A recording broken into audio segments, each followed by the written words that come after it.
మీ business ఏదైనా మీ ఊర్లో promotion చేయాలంటే అది సుమన్ టీవీతోనే సాధ్యం. ఇప్పుడే సంప్రదించండి. నమస్తే, వెల్కమ్ టు సుమన్ టీవీ. యావత్ తెలంగాణ రాష్ట్ర వ్యాప్తంగా ఏదైతే హైదరాబాద్లో హైడ్రాను ప్రవేశపెట్టిన తర్వాత చాలా మంచి ఆదరణ అయితే వస్తుంది.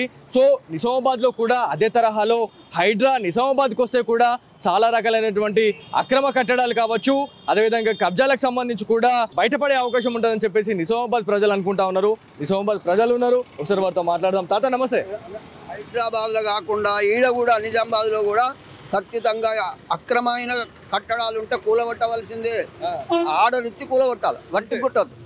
మొత్తం ఆర్డర్ ఇయ్యక కూలగొట్టద్దు, ఆర్డర్ ఇచ్చినాకనే కూలగొట్టాలి. ఇప్పుడు హైదరాబాద్లో చూసుకుంటే ఏదైతే ఎమ్మెల్యేలు అలా చుట్టాలు ఎవరున్నా కూడా వాళ్ళకు కూడా నోటీసులు అనేటివి పోతున్నాయి. సో రేవంత్ రెడ్డి సర్కార్ ఎట్లా పని చేస్తుంది అంటారు? మరి మంచి పని చేస్తుండు, ఇది ఖచ్చితంగా చేయవలసిన పనే.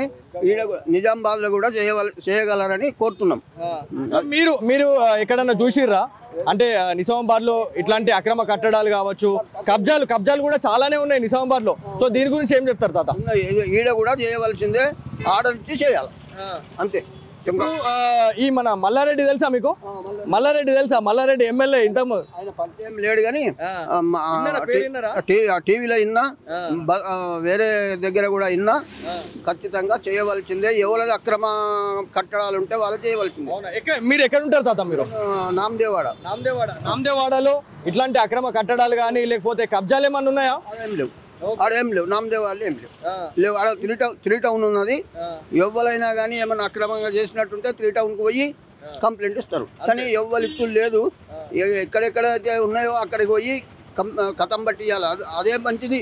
తాత ఇప్పుడు మీరు చాలా చూసిర్రు, చాలా చేసిర్రు. కాకపోతే కబ్జాల విషయంలో మీరు ఎక్కువ ఏ ఏరియాలలో ఈ కబ్జాలు ఉన్నాయని మీకు ఏమైనా ఐడియా ఉందా? ఐడియా లేదు. కానీ హైడ్రా చేసేది అయితే మంచిగా ఉంది అని అంటారు. మంచిది, హైడ్రా చేసేది మంచిది. రేవంత్ రెడ్డి మంచిగా చేస్తుండు, ఇది చేయాలి, కంపల్సరీ చేయాలి. అన్న నమస్తేనే, ఎక్కడి నుంచి వచ్చిర్రు అన్న మీరు? మల్చిప్ప. సో హైడ్రా అంటే తెలుసా మీకు? తెలుసు. ఎట్లా అనిపిస్తా ఉంది హైదరాబాద్లో అక్రమ కట్టడాలు కావచ్చు, ఏదైతే కబ్జాలకు సంబంధించి ఎవరైతే చేస్తూ ఉన్నారో వాళ్ళకి కంటి మీద కునుకు లేకుండా చేస్తుంది, ఎట్లా అనిపిస్తా ఉంది? అది మంచితనం. ఓల కాళ్ళు కబ్జాలు చేసుకుంటా, భూములు చెల్లు కూలగొట్టుకుంటా ఇండ్లు కట్టడం, గరీగళ్ళకు ఇబ్బందులు అయిపోతున్నాయి. అదే డ్రైనేజీలకు ప్రాబ్లం అయిపోతుంది. అది ఏడ చూడు మొత్తము కబ్జాలే. ఏమన్నా అంటే నేను ఆ పార్టీలో ఉన్నా, నేను ఈ పార్టీలో ఉన్నా అనుకుంటా చాలా దగ్గర కూడా ఇట్లాంటి ఇన్సిడెంట్లు జరుగుతూ ఉన్నాయి. రేవంత్ రెడ్డి కరెక్ట్ నిర్ణయం తీసుకున్నాడు. ఆయన తమ్ముడికైనా వచ్చినా కానీ ఆయన ఆలోచించలేదు. కరెక్ట్ నిర్ణయం తీసుకున్నాడు, అది కరెక్ట్ నిర్ణయం.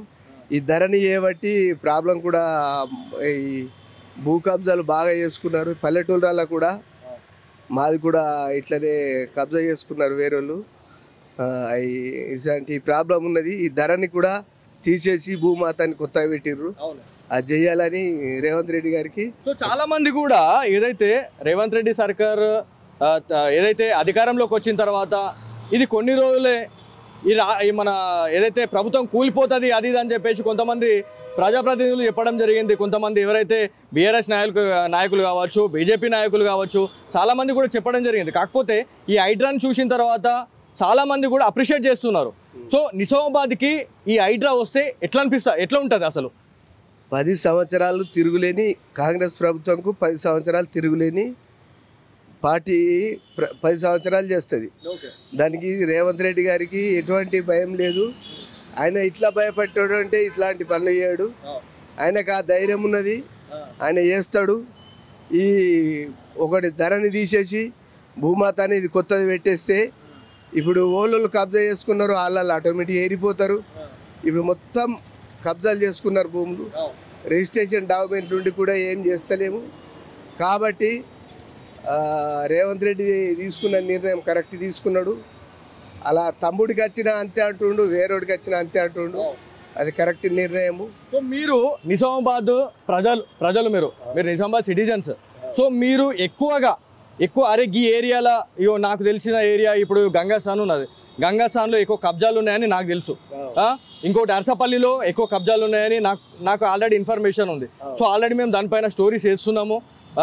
అధికారుల దృష్టికి తీసుకుపోదాం. సో మీకు అట్లాంటిది ఏమైనా అన్న గీ ఊర్లోకి ఇట్లున్నదే గీ ఏరియాలోకి ఇట్లున్నది అని చెప్పేసి మీకు ఏమన్నా అనిపిస్తుందా? సిటీ గురించి మాకు అంత తెలియదు కదా. మా పల్లెటూరులో ఇట్లనే భూ కబ్జాలు అయిపోయినాయి. టీఆర్ఎస్ గవర్నమెంట్ ఎన్ని రోజులదో సర్పంచులైనా లీడర్లు అయినా నాది ఇప్పుడు 10 సంవత్సరాలే ఒక ఎకరం. ఎప్పుడైతే టీఆర్ఎస్ గవర్నమెంట్ వచ్చిందో అప్పుడు కబ్జా చేసుకున్నారు. 10 సంవత్సరాలే. ఇప్పటిదాకా కూడా అది దాన్ని ఒక మర్ర ఆయనకు రిటర్న్ ఇస్తామన్నది లేదు. ఏం చేసుకుంటారు అన్నట్టు అది పోయి ఒకటి భూమాతాన్ని కొత్తది ఇస్తుండు రేవంత్ రెడ్డి సారు. అది చేసేస్తే బాగుంటుంది అందరికీ. దున్ని పడేసిరు అంటే ఎవరైతే ఇంతకుముందు గత ప్రభుత్వంలో ఎవరైతే ప్రజాప్రతినిధులు ఉన్నారో ఏడుదాడ కబ్జాలు చేసిరు అని అంటారు ఫైనల్గా, అంతేనా? ఏమార్ఓ పట్టించుకోలే, ఎవరు పట్టించుకోలే, ఆర్ఐ వాళ్ళు పట్టించుకోలే. అది పైనుంచి వచ్చినాక ఆర్డర్ వచ్చినాక చూద్దాం, అప్పటిదాకా ఆగాల్సిందే అని చెప్పిండు. కానీ రేవంత్ రెడ్డి ఇది ఒకటి ధరని తీసేసి ఇది కొత్త చట్టం తీసుకొస్తే చాలా మంచిగా ఉంటుందని కోరుతున్నాను. సో ఇది అంటే నిజామాబాద్ ప్రజలని ఎవరిని కదిలించినా కూడా ఇలాంటి సమాధానాలే వస్తున్నాయి అనేది క్లియర్గా తెలుస్తూ ఉంది. చాలా దగ్గర కూడా చాలా అంటే నిజామాబాద్ పట్టణంలోనే కబ్జాలు ఉన్నాయి అనుకోవడం మాత్రం 100% భ్రమపడ్డట్టే అని చెప్పి చెప్తా ఉన్నారు. మెయిన్గా గ్రామాలలో కూడా గ్రామ స్థాయిలో ఎవరైతే కొంతమంది ప్రజాప్రతినిధులు ఉన్నారో గత ప్రభుత్వంలో ఎవరైతే ప్రజాప్రతినిధులుగా ఉన్న వాళ్ళు కబ్జాలు చేసిరు అని చెప్పేసి కూడా చెప్తా ఉన్నారు. ఏదైతే కాంగ్రెస్ ప్రభుత్వం అధికారంలోకి వచ్చిన తర్వాత చాలా మంచి ప్రతిష్టాత్మకంగా చేపట్టినటువంటి ఈ హైడ్రా అనేది నిజామాబాద్కి కూడా రావాలి, యావత్ రాష్ట్ర వ్యాప్తంగా కూడా ఈ ఇంప్లిమెంటేషన్ అనేది జరగాలి అని చెప్పేసి చాలామంది నిజామాబాద్ సిటిజన్స్ అయితే చెప్తా ఉన్నారు. సో ఇది ఇవాళ Suman TV special story. Camera person కార్తిక్తో బాలు, సుమన్ టీవీ నిజామాబాద్ నుంచి.